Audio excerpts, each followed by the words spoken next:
ಸರ್ಕಾರಕ್ಕೆ ಇಲ್ಲಾಗ್ತಾ ಇರುವ ಬೆಳವಣಿಗೆಗಳ ಬಗ್ಗೆ ಮಾಹಿತಿ ಇರೋದೇ ಇಲ್ವಾ ಅಂತ ಹೇಳಿ ಏನಾದರೂ ಪ್ರಶ್ನೆ ಇದ್ರೆ ಅದಕ್ಕೆ ಖಡಾಖಂಡಿತವಾಗಿ ಉತ್ತರ ಇಲ್ಲ.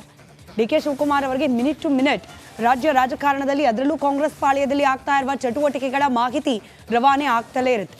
ಆದರೆ ಈ ಬೆಳವಣಿಗೆಗಳಿಗೆ ಅಂದರೆ ಟಾರ್ಗೆಟ್ DCM ಆಪ್ತರು ಅನ್ನೋ ಬೆಳವಣಿಗೆಗೆ ಸಚಿವ ಸಂಪುಟಕ್ಕೆ ಸರ್ಜರಿ ಅನ್ನೋ ಹೆಸರನ್ನ ಕೊಡಬಹುದಾ? ಹಾಗಿನ್ ಕೇಸ್ ಕೊಟ್ಟಿದ್ದೇ ಆದಲ್ಲಿ ಸಚಿವ ಸಂಪುಟಕ್ಕೆ ಸರ್ಜರಿ ಮಾಡೋ ಸಂದರ್ಭದಲ್ಲಿ ಯಾವೆಲ್ಲ ಹಾಲಿ ಸಚಿವರಿಗೆ ಕೊಡೋ ಸಾಧ್ಯತೆ, ಯಾವ ಕಾರಣವನ್ನ ಕೊಟ್ಟು ಗಮನಿಸ್ತಾ ಹೋಗೋಣ. ಪ್ರಮುಖವಾಗಿ ಸಾರಿಗೆ ಸಚಿವರಾದ ರಾಮಲಿಂಗಾರೆಡ್ಡಿ ಅವರು ಈ ಶಕ್ತಿ ಯೋಜನೆಯನ್ನ ಯಶಸ್ವಿಯಾಗಿ ಅನುಷ್ಠಾನ ಮಾಡಿದ್ರು ಅನ್ನೋದು ಗೊತ್ತಿದೆ. ಅದಾದ ನಂತರದಲ್ಲಿ ರಾಮಲಿಂಗಾರೆಡ್ಡಿ ಅವರು ಕೊಟ್ಟ ಒಂದು ಅಡ್ವರ್ಟೈಸ್ಮೆಂಟ್, ಜಾಹೀರಾತು, ಶಕ್ತಿ ಯೋಜನೆ ನಂತರದಲ್ಲೂ ಕೂಡ ಸಾರಿಗೆ ಸಂಸ್ಥೆಗಳು ಯಥೇಚ್ಛವಾಗಿ ಲಾಭ ಮಾಡ್ತಾ ಇದೆ ಅಂತ ಹೇಳಿ ಇದೇ ಇದೀಗ ವಿರೋಧ ಪಕ್ಷಗಳಿಗೆ ಆಹಾರವಾಗಿದೆ. 2,000 ಕೋಟಿ ಹೊಸ ಸಾಲ, ಇದರ ಜೊತೆಗೆ ಸಾರಿಗೆ ಸಿಬ್ಬಂದಿಗಳು ಮುಷ್ಕರಕ್ಕೆ ಮುಂದಾಗಿದ್ರು. ಮುಷ್ಕರವನ್ನ ಕೈ ಬಿಡಬೇಕು ಅನ್ನೋ ಪರಿಸ್ಥಿತಿಗೆ ತೆಗೆದುಕೊಂಡು ಹೋಗ್ಲಿಕ್ಕೆ ಮುಖ್ಯಮಂತ್ರಿ ಸಿದ್ದರಾಮಯ್ಯನವರೇ ಮಧ್ಯಪ್ರವೇಶ ಮಾಡುವ ಅನಿವಾರ್ಯತೆ ಬಂತು.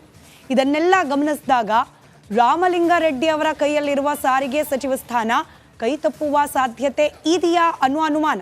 ಜೊತೆಗೆ 15% ಪ್ರೈಸ್ ಹೈಕ್ನ ಬಿಸಿ ಜನಸಾಮಾನ್ಯರಲ್ಲೂ ಕೂಡ ಆಕ್ರೋಶ ಇದೆ ಅನ್ನೋ ಕಾರಣ ಕೂಡ ಮುಂದಾದರೂ ಆಗಬಹುದು. ಇದರ ಜೊತೆಗೆ ಚಲುವರಾಯಸ್ವಾಮಿ ಅವರು ಕೃಷಿ ಸಚಿವರು, ಇನ್ಫ್ಯಾಕ್ಟ್ ಕಾಂಗ್ರೆಸ್ ನೇತೃತ್ವದ ಸರ್ಕಾರ ಈ ಅವಧಿಯಲ್ಲಿ ರಚನೆಯಾದ ಪ್ರಾರಂಭಿಕ ದಿನಗಳಲ್ಲೇನೆ ಚಲುವರಾಯಸ್ವಾಮಿ ಅವರ ವಿರುದ್ಧವಾಗಿ ಗಂಭೀರ ಆರೋಪ, ವರ್ಗಾವಣೆ ದಂಧೆ, ಅದರಲ್ಲೂ ಕುಮಾರಸ್ವಾಮಿ ಅವರ ಪೆನ್ ಡ್ರೈವ್ ಅದು ಆಚೆ ಬರಲಿಲ್ಲ, ಅದು ಬೇರೆ ಪ್ರಶ್ನೆ. ಆದರೆ ಕೃಷಿ ಸಚಿವರಾಗಿ ಚಲುವರಾಯಸ್ವಾಮಿ ಅವರ ಕಾರ್ಯವೈಖರಿ ಬಗ್ಗೆ ಅಷ್ಟೊಂದು ಸಮಾಧಾನ ಇಲ್ಲ ಅನ್ನೋ ರೀತಿಯ ಅಭಿಪ್ರಾಯವನ್ನ ಮುಂದಿಟ್ಟು ಅವರ ಬಳಿ ಇರುವ ಸಚಿವ ಸ್ಥಾನವನ್ನ ಕೈತಪ್ಪಿಸುವ ಸಾಧ್ಯತೆ ಇದೆಯಾ? ಈಗ ನಾವು ಹೇಳಿದ ಎರಡೂ ಹೆಸರು ಕೂಡ ಸಿದ್ದರಾಮಯ್ಯನವರಿಗೆ ಕಂಪೇರ್ ಮಾಡಿದ್ರೆ ಡಿ ಕೆ ಶಿವಕುಮಾರ್ ಅವರಿಗೇನೆ ಆಪ್ತರು ಅಂತ ಗುರುತಿಸ್ಕೊಂಡಿದ್ದಾರೆ ಅನ್ನೋದು ಗಮನಾರ್ಹ. ಇನ್ನು ಪ್ರಿಯಾಂಕ್ ಖರ್ಗೆ ಗೊತ್ತೇ ಇದೆ, ಗುತ್ತಿಗೆದಾರ ಸಚಿನ್ ಪಾಂಚಾಳ್ ಅವರ ಆತ್ಮಹತ್ಯೆ ಪ್ರಕರಣ. ಪ್ರಿಯಾಂಕ್ ಖರ್ಗೆ ಅವರ ರಾಜೀನಾಮೆಯನ್ನ ಆಗ್ರಹಿಸಿ ಬಿಜೆಪಿ ಪ್ರತಿಭಟನೆಯನ್ನ ನಡೆಸ್ತಾ ಇದೆ. ಗ್ರಾಮೀಣಾಭಿವೃದ್ಧಿ ಸಚಿವರಾಗಿದ್ದಾರೆ ಪ್ರಿಯಾಂಕ್ ಖರ್ಗೆ. ಇನ್ಫ್ಯಾಕ್ಟ್ ವಿರೋಧ ಪಕ್ಷಗಳ ಪ್ರಕಾರ ಪ್ರಿಯಾಂಕ್ ಖರ್ಗೆ ಅವರು ಕಾಂಗ್ರೆಸ್ನ ಮೌತ್ ಪೀಸ್ ರೀತಿಯಲ್ಲಿ ವರ್ತನೆ ಮಾಡ್ತಿದ್ದಾರೆ. ಯಾವುದೇ ಇಲಾಖೆ, ಯಾವುದೇ ಸಚಿವರ ಇಲಾಖೆಗೆ ಸಂಬಂಧಪಟ್ಟ ಸಮಸ್ಯೆ ಆದರೂ ಕೂಡ, ಪ್ರಶ್ನೆ ಆದರೂ ಕೂಡ ಪ್ರಿಯಾಂಕ್ ಖರ್ಗೆ ಅವರೇ ಮೂಗು ತೂರಿಸಿ ಮಾತನಾಡ್ತಾರೆ ಅನ್ನೋ ಅರ್ಥದಲ್ಲಿ ವಿಶ್ಲೇಷಣೆಯನ್ನ ವಿರೋಧ ಪಕ್ಷದವ್ರು ಮಾಡ್ತಿರೋದನ್ನ ಗಮನಿಸ್ತಿದ್ದೀರಿ. ಇದೆಲ್ಲದಕ್ಕಿಂತ ಹೆಚ್ಚಾಗಿ ಸಚಿನ್ ಪಾಂಚಾಲ್ ಅವರ ಆತ್ಮಹತ್ಯೆ ಪ್ರಕರಣದಿಂದಾಗಿ ಪ್ರಿಯಾಂಕ್ ಖರ್ಗೆ ಅವರ ಸಚಿವ ಸ್ಥಾನವನ್ನ ವಾಪಸ್ ಪಡೆದುಕೊಳ್ಳೋ ಸಾಧ್ಯತೆ ಏನಾದರೂ ಇದೆಯಾ ಅನ್ನೋ ಅನುಮಾನ ಇದೆ. ಇದರ ಜೊತೆಗೆ ಲಕ್ಷ್ಮೀ ಹೆಬ್ಬಾಳ್ಕರ್ ಅವರು ಅಗೇನ್ ಡಿ ಕೆ ಶಿವಕುಮಾರ್ ಅವರ ಆಪ್ತ ಬಳಗದಲ್ಲಿ ಗುರುತಿಸಿಕೊಂಡಿರುವ ಶಾಸಕರು ಹಾಗೆ ಸಚಿವರು. ಆದರೆ ಲಕ್ಷ್ಮೀ ಹೆಬ್ಬಾಳ್ಕರ್ ಅವರ ವಿರುದ್ಧ ಇತ್ತೀಚೆಗೆ ಬೆಳಗಾವಿಯಲ್ಲಿ ನಡೆದ ಪ್ರಸಂಗ, ಇಲ್ಲಿ ವಿಕ್ಟಿಮ್ ಸ್ಥಾನದಲ್ಲಿ ನಿಂತಿರೋದು ಲಕ್ಷ್ಮೀ ಹೆಬ್ಬಾಳ್ಕರ್ ಅವರು.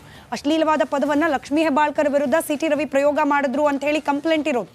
ಆದರೆ ಲಕ್ಷ್ಮೀ ಹೆಬ್ಬಾಳ್ಕರ್ ಅವರ ಆಪ್ತರನ್ನಿಸ್ಕೊಂಡವರು ಸುವರ್ಣಸೌಧದ ಒಳಗೆ ಹೋಗಿದ್ದು, ಗುಂಡಾಗಿರಿ ವರ್ತನೆಯನ್ನ ಪ್ರದರ್ಶನ ಮಾಡಿದ್ದು, ಅದಾದ ನಂತರವೂ ಕೂಡ ಈ ಬಾಣಂತಿಯರ ಸಾವು ಹಾಗೆ ಹಸುಗೂಸುಗಳ ಸಾವು, ಇದರ ಜೊತೆಗೆ ಈ ಗೃಹಲಕ್ಷ್ಮಿ ಯೋಜನೆ ಅನುಷ್ಠಾನದಲ್ಲಿ ಆಗ್ತಾ ಇರುವ ಏರುಪೇರುಗಳು, 1 ತಿಂಗಳು ಬಂದರೆ 2 ತಿಂಗಳು ಬರಲ್ಲ, ಈ ರೀತಿಯಾದ ಅಪವಾದಗಳು, ಇದನ್ನೆಲ್ಲ ಏನಾದರೂ ಮುಂದಿಟ್ಕೊಂಡು ಲಕ್ಷ್ಮೀ ಹೆಬ್ಬಾಳ್ಕರ್ ಅವರ ಖಾತೆಯನ್ನು ಮತ್ತೊಬ್ಬರಿಗೆ ಕೊಟ್ಟು ನೋಡೋಣ ಅನ್ನೋ ಚಿಂತನೆಗೆ ಬರಬಹುದು ಅನ್ನೋ ಲೆಕ್ಕಾಚಾರ ಸದ್ಯಕ್ಕೆ ಕಾಂಗ್ರೆಸ್ ಪಡಸಾಲೆ, ಅದರಲ್ಲೂ ಮುಖ್ಯಮಂತ್ರಿ ಸಿದ್ದರಾಮಯ್ಯನವರ ಆಪ್ತ ವಲಯದಲ್ಲಿ ಚರ್ಚೆಗೆ ಒಳಪಟ್ಟಿದೆ.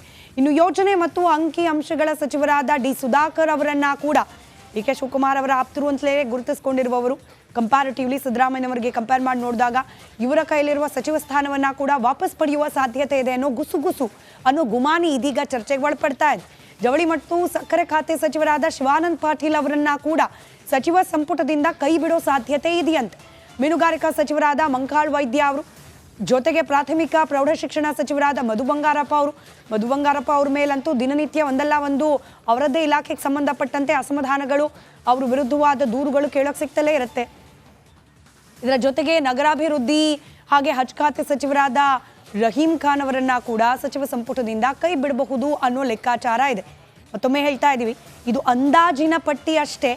ಅದರಲ್ಲೂ ಈ ಅಂದಾಜಿನ ಪಟ್ಟಿ ರಾಜಕೀಯ ಪಡಸಾಲೆಯಲ್ಲಿ ಚರ್ಚೆಗೆ ಒಳಬಂದ ನಂತರ ಇದಕ್ಕೆ ಹೊಸದೊಂದು ಆಯಾಮ ಸಿಕ್ಕಿರೋದು.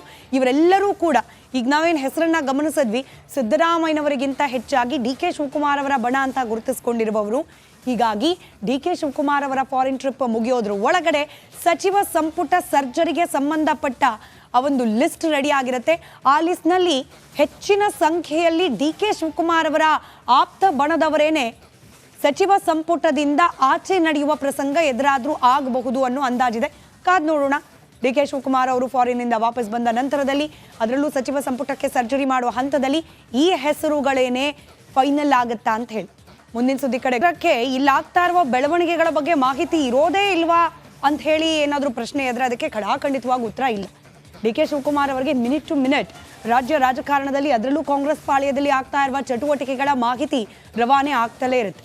ಆದರೆ ಈ ಬೆಳವಣಿಗೆಗಳಿಗೆ ಅಂದರೆ ಟಾರ್ಗೆಟ್ DCM ಆಪ್ತರು ಅನ್ನೋ ಬೆಳವಣಿಗೆಗೆ ಸಚಿವ ಸಂಪುಟಕ್ಕೆ ಸರ್ಜರಿ ಅನ್ನೋ ಹೆಸರನ್ನ ಕೊಡಬಹುದಾ? ಹಾಗಿನ್ ಕೇಸ್ ಕೊಟ್ಟಿದ್ದೇ ಆದಲ್ಲಿ ಸಚಿವ ಸಂಪುಟಕ್ಕೆ ಸರ್ಜರಿ ಮಾಡೋ ಸಂದರ್ಭದಲ್ಲಿ ಯಾವೆಲ್ಲ ಹಾಲಿ ಸಚಿವರಿಗೆ ಕೊಡೋ ಸಾಧ್ಯತೆ, ಯಾವ ಕಾರಣವನ್ನ ಕೊಟ್ಟು ಗಮನಿಸ್ತಾ ಹೋಗೋಣ. ಪ್ರಮುಖವಾಗಿ ಸಾರಿಗೆ ಸಚಿವರಾದ ರಾಮಲಿಂಗಾರೆಡ್ಡಿ ಅವರು ಈ ಶಕ್ತಿ ಯೋಜನೆಯನ್ನ ಯಶಸ್ವಿಯಾಗಿ ಅನುಷ್ಠಾನ ಮಾಡಿದ್ರು ಅನ್ನೋದು ಗೊತ್ತಿದೆ. ಅದಾದ ನಂತರದಲ್ಲಿ ರಾಮಲಿಂಗಾರೆಡ್ಡಿ ಅವರು ಕೊಟ್ಟ ಒಂದು ಅಡ್ವರ್ಟೈಸ್ಮೆಂಟ್, ಜಾಹೀರಾತು, ಶಕ್ತಿ ಯೋಜನೆ ನಂತರದಲ್ಲೂ ಕೂಡ ಸಾರಿಗೆ ಸಂಸ್ಥೆಗಳು ಯಥೇಚ್ಛವಾಗಿ ಲಾಭ ಮಾಡ್ತಾ ಇದೆ ಅಂತ ಹೇಳಿ ಇದೇ ಇದೀಗ ವಿರೋಧ ಪಕ್ಷಗಳಿಗೆ ಆಹಾರವಾಗಿದೆ. 2,000 ಕೋಟಿ ಹೊಸ ಸಾಲ, ಇದರ ಜೊತೆಗೆ ಸಾರಿಗೆ ಸಿಬ್ಬಂದಿಗಳು ಮುಷ್ಕರಕ್ಕೆ ಮುಂದಾಗಿದ್ರು.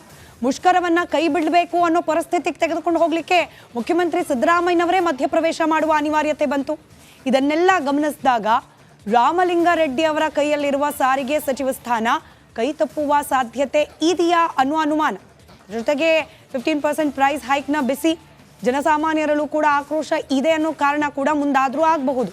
ಇದರ ಜೊತೆಗೆ ಚಲುವರಾಯಸ್ವಾಮಿ ಅವರು ಕೃಷಿ ಸಚಿವರು, ಇನ್ಫ್ಯಾಕ್ಟ್ ಕಾಂಗ್ರೆಸ್ ನೇತೃತ್ವದ ಸರ್ಕಾರ ಈ ಅವಧಿಯಲ್ಲಿ ರಚನೆಯಾದ ಪ್ರಾರಂಭಿಕ ದಿನಗಳಲ್ಲೇನೆ ಚಲುವರಾಯಸ್ವಾಮಿ ಅವರ ವಿರುದ್ಧವಾಗಿ ಗಂಭೀರ ಆರೋಪ, ವರ್ಗಾವಣೆ ದಂಧೆ, ಅದರಲ್ಲೂ ಕುಮಾರಸ್ವಾಮಿ ಅವರ ಪೆನ್ ಡ್ರೈವ್ ಅದು ಆಚೆ ಬರಲಿಲ್ಲ, ಅದು ಬೇರೆ ಪ್ರಶ್ನೆ.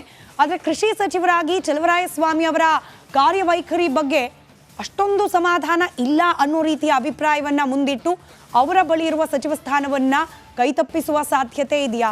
ಈಗ ನಾವು ಹೇಳಿದ ಎರಡೂ ಹೆಸರು ಕೂಡ ಸಿದ್ದರಾಮಯ್ಯನವರಿಗೆ ಕಂಪೇರ್ ಮಾಡಿದ್ರೆ ಡಿ ಕೆ ಶಿವಕುಮಾರ್ ಅವರಿಗೇನೆ ಆಪ್ತರು ಅಂತ ಗುರುತಿಸ್ಕೊಂಡಿದ್ದಾರೆ ಅನ್ನೋದು ಗಮನಾರ್ಹ. ಇನ್ನು ಪ್ರಿಯಾಂಕ್ ಖರ್ಗೆ ಗೊತ್ತೇ ಇದೆ, ಗುತ್ತಿಗೆದಾರ ಸಚಿನ್ ಪಾಂಚಾಳ್ ಅವರ ಆತ್ಮಹತ್ಯೆ ಪ್ರಕರಣ. ಪ್ರಿಯಾಂಕ್ ಖರ್ಗೆ ಅವರ ರಾಜೀನಾಮೆಯನ್ನು ಆಗ್ರಹಿಸಿ ಬಿಜೆಪಿ ಪ್ರತಿಭಟನೆಯನ್ನ ನಡೆಸ್ತಾ ಇದೆ. ಗ್ರಾಮೀಣಾಭಿವೃದ್ಧಿ ಸಚಿವರಾಗಿದ್ದಾರೆ ಪ್ರಿಯಾಂಕ್ ಖರ್ಗೆ. ಇನ್ಫ್ಯಾಕ್ಟ್ ವಿರೋಧ ಪಕ್ಷಗಳ ಪ್ರಕಾರ ಪ್ರಿಯಾಂಕ್ ಖರ್ಗೆ ಅವರು ಕಾಂಗ್ರೆಸ್ನ ಮೌತ್ ಪೀಸ್ ರೀತಿಯಲ್ಲಿ ವರ್ತನೆ ಮಾಡ್ತಿದ್ದಾರೆ.